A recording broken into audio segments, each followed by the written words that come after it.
Je m'appelle Elie Rothenberg, je suis le fondateur du réseau IFEA, qui est un réseau d'écoles innovantes. Un challenge pour la jeunesse, ça va être d'arriver à intégrer et à appréhender la grande complexité de notre monde et des problématiques qui connectent énormément d'univers, d'arriver à développer les compétences, les connaissances qui leur permettront de faire face aux défis spécifiques et complexes de leur génération, en particulier la transition climatique.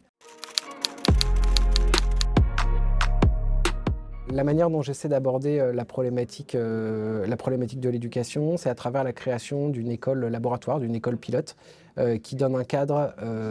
aux enseignants avec beaucoup de liberté pour mettre en place et expérimenter des approches pédagogiques qui s'appuient sur l'état de l'art en termes de recherche, mais aussi sur des intuitions qu'ils ont développées, en leur donnant donc un cadre souple et agile au sein duquel ils peuvent expérimenter et en soutenant leur démarche par des collaborations avec la recherche et d'autres experts pour leur permettre de tester, valider et diffuser les choses qu'ils expérimentent. À l'issue de ces expérimentations, on travaille en collaboration avec d'autres établissements, en particulier avec les établissements publics et les académies, pour travailler à un transfert et à un passage à l'échelle de ce qui peut l'être. Un des projets dont on est assez fier, c'est une collaboration avec le Learning Planet Institute pour un projet qui s'appelle LISA, qui s'intéresse à la promotion de la santé mentale chez les jeunes, c'est-à-dire comment et quand identifier les forces et les besoins de chaque élève, de chaque enfant, pour l'accompagner au mieux à l'école. Ça passe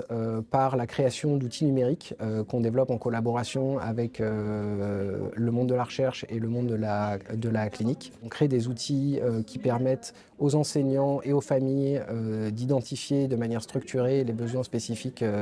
des élèves et qui donnent des clés concrètes et pragmatiques, encore une fois, aux enseignants et aux familles pour adapter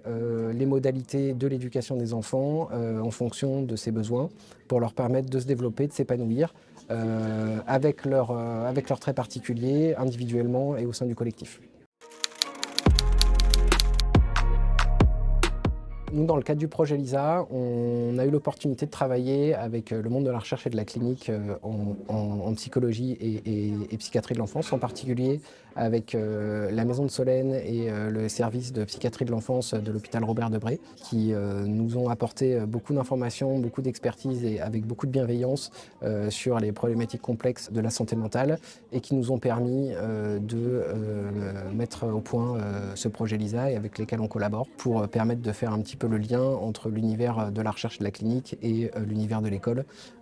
qui malheureusement n'ont pas beaucoup d'occasions de travailler ensemble. La plus grande source d'espoir pour l'avenir, c'est évidemment les jeunes. C'est peut-être un peu cliché, mais c'est vraiment fascinant de voir quand ils sont motivés, l'inventivité, la collaboration, l'originalité des approches. Et je pense que si on arrive à rendre l'école suffisamment amusante, suffisamment intéressante, les jeunes qui seront les adultes demain seront capables de trouver et de mettre en œuvre des solutions auxquelles aujourd'hui nous n'avons pas accès.